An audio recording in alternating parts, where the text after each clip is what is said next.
Tiempo ya para el análisis, para la tertulia, la opinión en este tiempo de noticias de la medianoche en Castilla y León Televisión. Durante los próximos minutos me van a acompañar Paco Somoza. ¿Qué tal? Bienvenido, Paco. Buenas noches. Además, hoy vamos a hablar de un tema de los que te gustan a ti, de la despoblación. O mejor dicho, de los que no me gustan.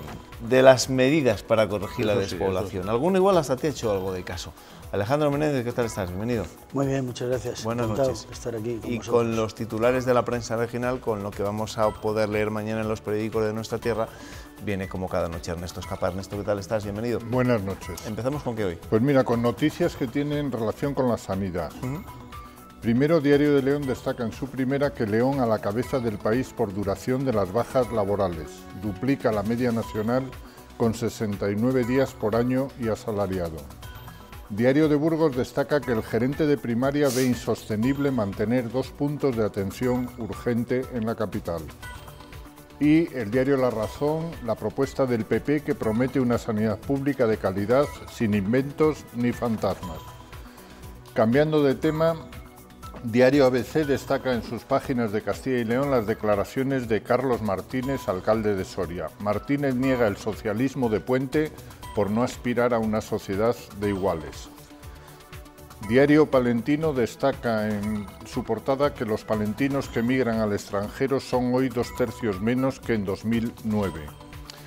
Diario de Ávila destaca la imagen de una exposición que se está celebrando en el Archivo Histórico Provincial. Recoge el homenaje a la Constitución, realzando el protagonismo de Adolfo Suárez, del abulense Adolfo Suárez. Una mirada a los orígenes.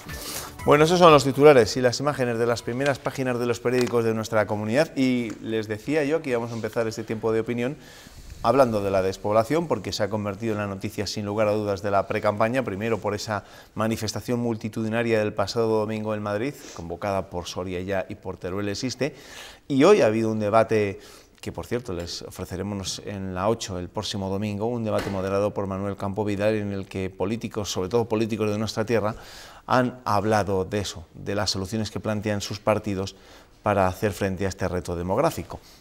Y Paco, te decía yo que te iba a gustar hablar de un tema del que no te gusta hablar, porque tú has pedido en esta mesa que lo que se necesita sobre todo para mantener a la gente en los pueblos, en las pequeñas poblaciones, es beneficios fiscales, y eso sí que parece que lo está anunciando algún que otro partido. Sí. ¿Esa puede ser la solución? No solo es la solución siempre debe partir de un buen análisis, y un buen análisis tiene que ponderar las razones por las cuales se ha producido la despoblación, que son variadas, ¿no? Por un problema de dignificación del campo. Vivir en las zonas rurales no nos gusta, es una cosa que parece que es jugar la segunda división o la tercera, ¿no? ¿Tú crees que no gusta? No, yo creo que no gusta, ¿no? ¿Sí? Una cosa es el fin de semana, que eso nos gusta mucho a todos, y otra cosa es vivir en las zonas rurales. Por otra parte, nos gusta porque no se puede vivir bien en las zonas rurales, porque no hay medios, porque no hay sanidad adecuada, porque no hay transportes que permitan acudir a otras sanidades aún más lejanas, pero rápidamente.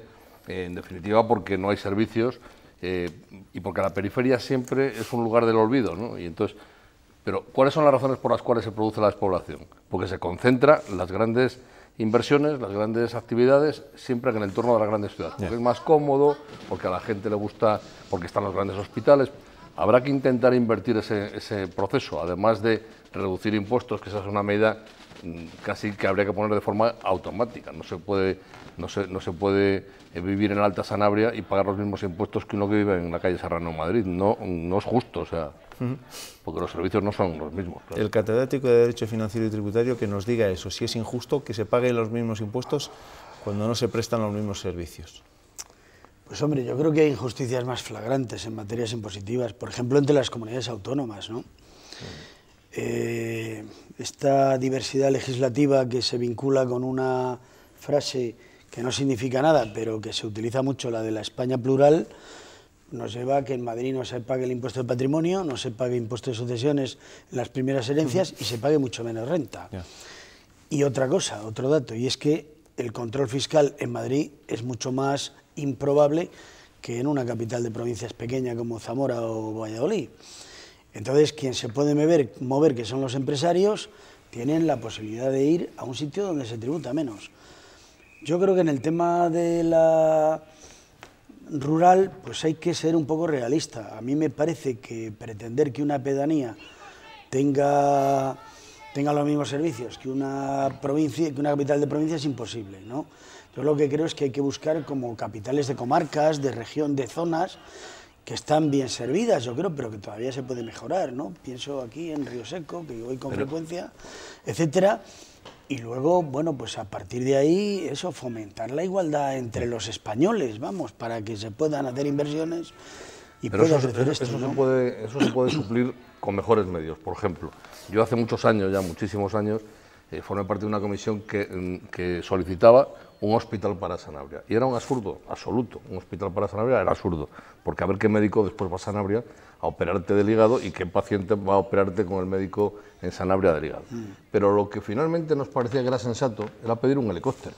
Lo que es una barbaridad es que una persona en Sanabria, yo hablo más de Sanabria porque soy de allí, o en cualquier otra zona de la periferia más marginal, que hay muchas, se muera de peritonitis porque no está bien atendido por una apendicitis en el siglo XXI, ya entrando casi en el segundo tercio, ¿no? Está claro, bueno, y en muchos pueblos ahora es muy fácil ir en coche con mucha celeridad o en una ambulancia, ¿no?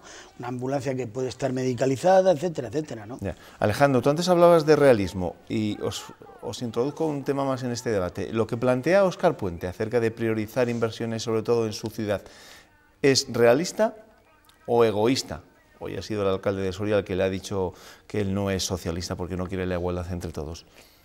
Este debate que plantea Óscar Puente, el alcalde de Valladolid, ¿es realista o egoísta si afrontamos el tema de la despoblación? Que de Óscar Puente o del alcalde de Torrelodones no pueden depender estas decisiones, porque la obligación probablemente de cualquier alcalde es intentar llevar a su ciudad la mayor parte de los medios posibles. Bien, es verdad que si además pensara en solidario, a lo mejor no pensaba de una manera tan egoísta, ¿no? Pero es su obligación, pero eso hay que corregirlo. Un alcalde no puede tomar esas decisiones por mucho que le guste. Bueno, yo creo que si fuera por un tema de igualdad probablemente hubiera votado en contra de los decretos leyes de hoy el alcalde de Soria, ¿no? Porque, en fin, no ha votado Bildu, ha votado el PNV a cambio de más competencias en el futuro, o sea, y esos no van por la igualdad, van por los fueros y los derechos históricos. Bueno, el alcalde de Soria no es miembro de la comunidad. No, ya, pero quiere decir que si hubiera estado en la mesa del Congreso, pues se hubiera opuesto a esta pretensión de su jefe de filas, ¿no? Vamos a ver, yo no conozco con detalle las declaraciones, lo que sí que hay que decir es que evidentemente tenemos muchos aeropuertos y ninguno vale para nada. Y a lo mejor hubiera sido bueno potenciar un aeropuerto el que está geográficamente mejor situado, haber facilitado el transporte y las conexiones en línea un poco con lo que apuntaba Paco, y hubiéramos tenido un aeropuerto y no irnos todos a la T4. Claro, pero él se refiere más al modelo aragonés, es decir, a que en Castilla y León exista una Zaragoza que sea una ciudad ya de 800.000, 1 millón de habitantes, y que eso consiga que la gente no se marche de la comunidad, se concentre en una ciudad grande. No me parece lo mejor, sinceramente, porque también llega un momento, no he vivido nunca en una ciudad de 800.000 habitantes, pero sí sé que en Madrid, que tiene unos números espléndidos, se vive fatal, porque es carísimo, porque salir los fines de semana es un horror, etcétera, etcétera. Entonces, bueno, yo creo que una ciudad como Valladolid, 350, 400, medio millón de habitantes, me parece que debe hacerse compatible con otros núcleos de población, o como los de la comunidad autónoma que constituimos, que tengan un futuro. No sé, también es verdad que esto se retroalimenta. A lo mejor si potencias una parte, el resto se acaba beneficiando. Y a Madrid, además, a las ciudades como Madrid y como Zaragoza, ¿no? Como el ejemplo Zaragoza, ¿no? Le sobran muchas cosas. O sea, hay muchas cosas que generan unas molestias de tal calibre que no tiene ningún sentido que en una gran ciudad se ubiquen. Entonces, esa inversión del proceso que ha generado la despoblación hay que hacerla sacando de esas ciudades, de esas macrociudades, determinado tipo de industrias, que ya sé yo que no es muy popular, ¿no? Pero desde luego eso es muchísimo más solidario y además funcionalmente es mejor. Bueno, vamos a avanzar con otros asuntos, aunque ya ven que el tema de la despoblación, el reto demográfico, exige de mucha reflexión y exige sobre todo de realismo por encima de todo, ¿no? El presidente de las Cortes ha hecho este miércoles balance de la 9ª legislatura, que no ha sido una legislatura cualquiera. Estos 4 años ha habido más grupos y partidos políticos sentados en los escaños y ha habido más trabajo. La actividad legislativa ha aumentado un 20%. Aún así, 3 proyectos de ley se han quedado sin ver la luz y los consejeros dejan más de 200 comparecencias pendientes. 229 comparecencias en las Cortes deja pendientes el Gobierno en esta legislatura. Una el presidente, el resto sus consejeros y encabezando las cifras estos 3, los responsables de Sanidad, de Economía y Hacienda y Fomento. Materias que, por otro lado, han centrado buena parte del debate político estos 4 años. Ángel Ibáñez ha hecho memoria de una legislatura que no abrió, pero que cierra, y destacando el aumento de la actividad. Se ha desarrollado una muy importante actividad legislativa que viene a suponer prácticamente un 20% más. Aún así han quedado 3 proyectos de ley sin aprobar: diálogo civil, voluntariado y los mapas rurales, y 5 proposiciones de ley de los grupos, entre ellas la de diversidad sexual y la que modifica la ley electoral. Por el contrario, y pese a la fragmentación de la Cámara, esta legislatura han visto la luz 44 leyes. La ley del Estatuto de Altos Cargos, la ley de reconocimiento y atención a las víctimas del terrorismo, la ley de transporte público de viajeros por carretera, la red de protección e inclusión a las personas y familias. También se ha trabajado en 3 comisiones de investigación, la del Hospital de Burgos, las cajas de ahorro y la trama eólica, pero el resultado final de las mismas no ha permitido poder acreditar ninguna conclusión más allá de las diferentes que hayan planteado los distintos grupos políticos. La normalidad y estabilidad, dice, ha imperado pese a todo y gracias a los grupos. 44.000 visitantes han pisado en esta legislatura el hemiciclo, además de los que han descubierto con esta otra mirada la sede de las Cortes. A veces una imagen vale más que 1000 palabras, y en el caso de esta información también, ¿no? Cuando decíamos en la información que la normalidad y la estabilidad ha imperado en las Cortes, sacábamos justo la imagen de Silvia Clemente en el momento en que iba a anunciar que renunciaba a su cargo de presidenta de las Cortes, y decía lo que llegó a decir de Alfonso Fernández Mañueco. Bueno, hemos visto a Ángel Ibáñez, hemos escuchado a Ángel Ibáñez haciendo un resumen muy de notario, ¿no?, de cómo ha sido la legislatura, pero la legislatura, no nos engañemos, ha sido algo más, ¿no?, sobre todo en los últimos meses. Sí, de todas formas, yo estaba mirando a Alejandro, que hacía gestos de... La ley de caza, que no se nos olvidemos de la ley de caza. Que toda esa producción normativa contribuye más al barullo que al esclarecimiento. Sí. Pero bueno, él sabrá mejor que yo. No, por ahí iba, ¿no? Es un poco como las universidades que se miden por el número de aprobados. Pues no lo sé, por ejemplo, algunas privadas aprueban mucho y sin embargo no tienen buenos rankings, ¿no? Y desde luego aprobar es muy fácil, hay que aprobar al que sepa. Yo apruebo muchísimo, porque tengo muy buenos alumnos en DADE y apruebo a muchos alumnos, pero desde luego ni uno solo aprueba sin que yo crea que debe aprobar.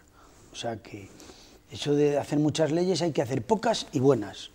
Después llama la atención que, por ejemplo, no se hayan puesto de acuerdo en toda la legislatura en un asunto que a mí no me parece secundario, que es las comisiones de investigación. O sea, en eso no se han puesto de acuerdo, se han puesto de acuerdo para que no haya, ¿no?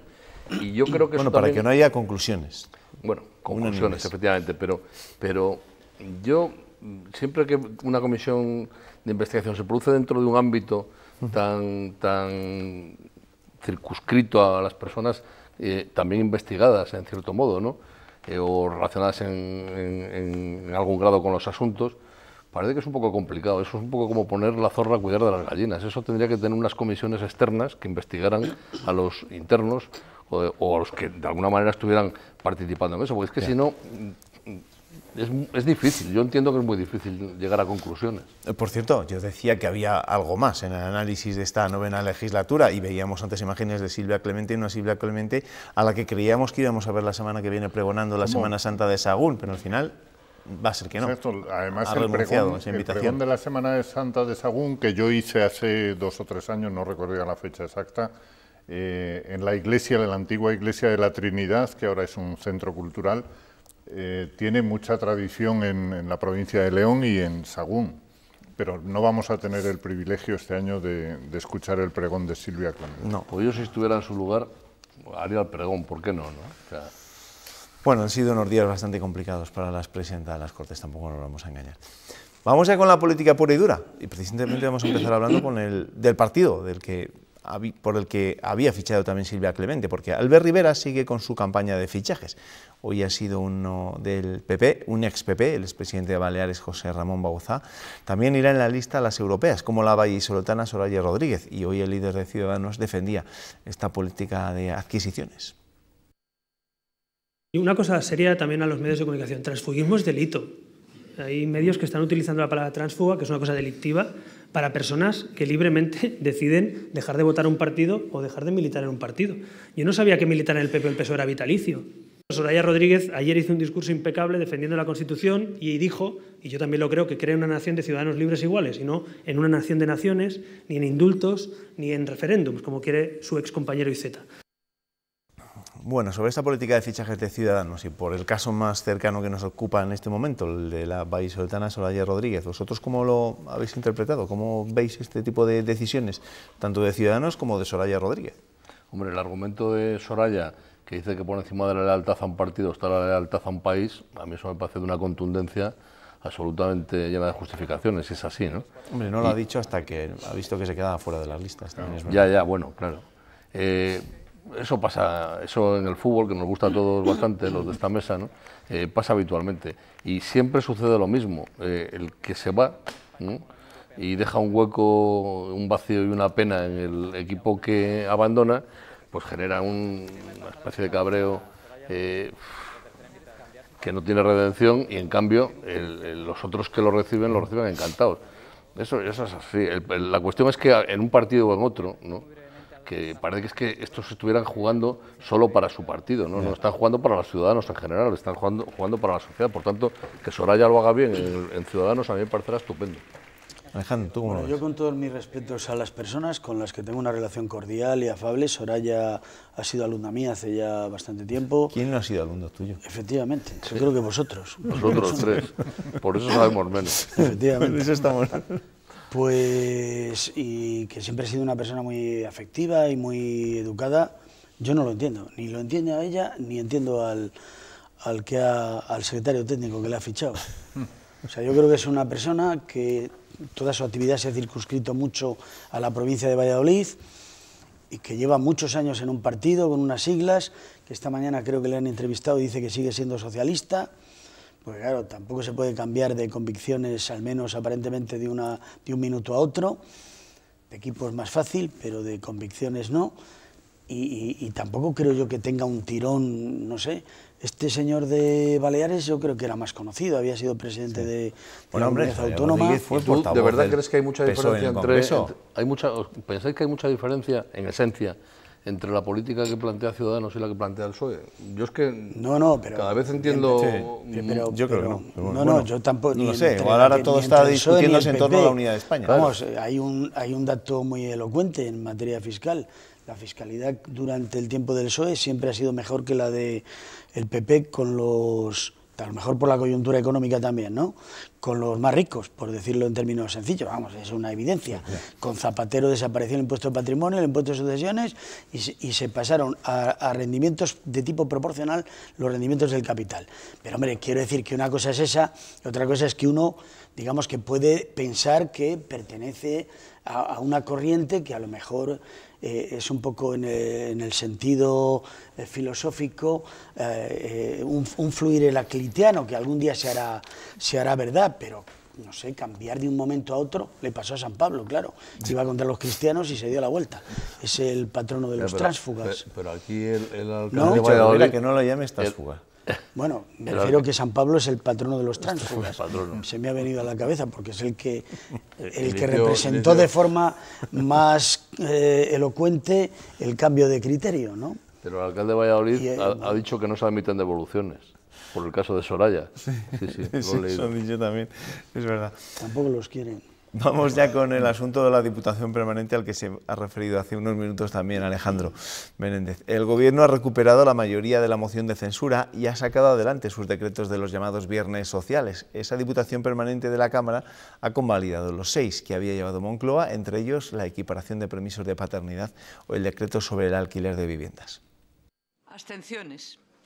El Gobierno ha conseguido sacar adelante la totalidad de los decretos que ha llevado a la Diputación Permanente. Son tan importantes para las políticas de igualdad y para resolver algunas situaciones importantes y urgentes. Así justificaba la vicepresidenta que lleguen a la Cámara en periodo electoral. Han convalidado los decretos del plan de contingencia ante un Brexit duro, la equiparación de permisos de paternidad, las ayudas a parados de más de 52 años, el control del precio de alquileres de vivienda y el de las inversiones del superávit de ayuntamientos y autonomías. Siguen adelante con el respaldo del bloque de la moción de censura, que ha votado a favor por sus medidas sociales, pero con críticas por las formas. A pesar de que entendemos que el Partido Socialista está utilizando el Congreso y los reales decretos de una forma electoralista, y a pesar de que ustedes saben que nos parecen reales decretos completamente descafeinados. Ciudadanos ha apoyado solo 3 de los decretos, mientras que el PP ha rechazado todos. Que no han conseguido aprobar los presupuestos y que nos llevan unos decretos sin fondos. Sí que han estado de acuerdo populares y socialistas para evitar que los decretos se tramiten como proyectos de ley, es decir, que los grupos puedan presentar enmiendas. Bueno, pues yo no sé si esto también forma parte de la precampaña en la que estamos. También. Bueno, me alegra de que me hagas esa pregunta. O sea, tú estás convencido, ¿no?, de que sí. Creo que es tan obvio que, vamos, es un disparate, es un auténtico disparate. Primero, no son decretos, son leyes, ¿eh? Se llaman decretos leyes porque excepcionalmente los adopta el Gobierno en supuestos de extraordinaria y urgente necesidad, no del Gobierno, sino de la situación, que es distinto. O sea, que cuando hay un terremoto, pues hay que aprobar una ley para suspender la aplicación del IBI, por ejemplo, del impuesto de bienes inmuebles. Veamos, todo esto es urgente, tan urgente como para no haberse podido aprobar hace 3 meses. Con las Cortes constituidas, esa es la pregunta que hay que hacer, ¿no? La segunda pregunta es, si las leyes nos las van a aprobar 30 y tantos señores, pues elijamos a 30 y tantos en lugar de a tantos y nos va a salir más barato, por lo menos, ¿no? Porque claro, es que es una propuesta que convalidan 30... Y además dicen que lo van a arbitrar como proyecto de ley, si no se puede hacer hasta la próxima legislatura. Eso sí. Es una cosa verdaderamente con absurda, 350 vamos, ¿no? o con 30 y tantos o los que sean en esta Diputación Permanente, los que ganan siempre son los mismos, ¿no? Porque el Partido Nacionalista Vasco ha conseguido rascar unas cuantas transferencias. Claro, nuevas. efectivamente, que además está velando por los intereses de España, y Bildu también. O sea que, no sé, el alcalde de Soria yo creo que va a dimitir. Bueno, no sé. Ya bien. No creo que sea el caso. Bien. Una noticia, un suceso, antes de terminar este tiempo de tertulia, este tiempo de información, una noticia que avanzaba además esta mañana Onda Cero Segovia. La policía portuguesa investiga la presunta agresión sexual a una estudiante de Segovia, de un instituto de la Granja de San Ildefonso, que se encontraba de viaje de estudios en Lisboa. La joven es menor de edad y, según la subdelegación del Gobierno, hay detenidos en la capital de Portugal. La delegación territorial de la Junta ha defendido la correcta actuación de los profesores y de los chicos y chicas durante el viaje de fin de curso. Aseguran que el incidente se resolvió favorablemente y que no hay que lamentar ninguna consecuencia indeseada. Mañana, si conocemos más datos acerca de este asunto, por supuesto que se los vamos a contar en nuestros servicios informativos. Y esta noche le hemos dejado la última palabra a nuestro quinto tertuliano para que sea él quien se encargue de contarnos qué es lo que más le preocupa en estos momentos y que posiblemente sea lo que más preocupa al resto de la gente. No puedo pegar ojo, Juanma. Por fin estamos en alerta de nieve. Además, este año casi no ha nevado. No sé qué tiene la nieve que nos hace sentirnos tan contentos. No veo nieve por ningún sitio. Esperaré a mañana, Juanma. Que no son horas. No son horas. Pues no son horas, pero es lo que toca, preocuparse del frío y del invierno que vuelve durante la próxima semana, durante estos próximos días. Paco, gracias. Gracias a vosotros. Que te vaya bien. Alejandro, nos vemos. Encantado, muchas gracias. Vale, a ver si nos tenemos que apuntar y estudiar con él antes de que haya algún máster o lo que sea. Sí, que animarse. Nos matricularemos en DADE. Ernesto, aquí te espero mañana, ¿vale? Hasta mañana. Y ahora, estaba Nieto preocupado por el tiempo que nos viene, a ustedes se lo va a contar Cristina López del Val. Después, a las 7:30, Antonio José Renedo Pantoja nos contará cómo se despierta este jueves Castilla y León. Gracias, que descansen.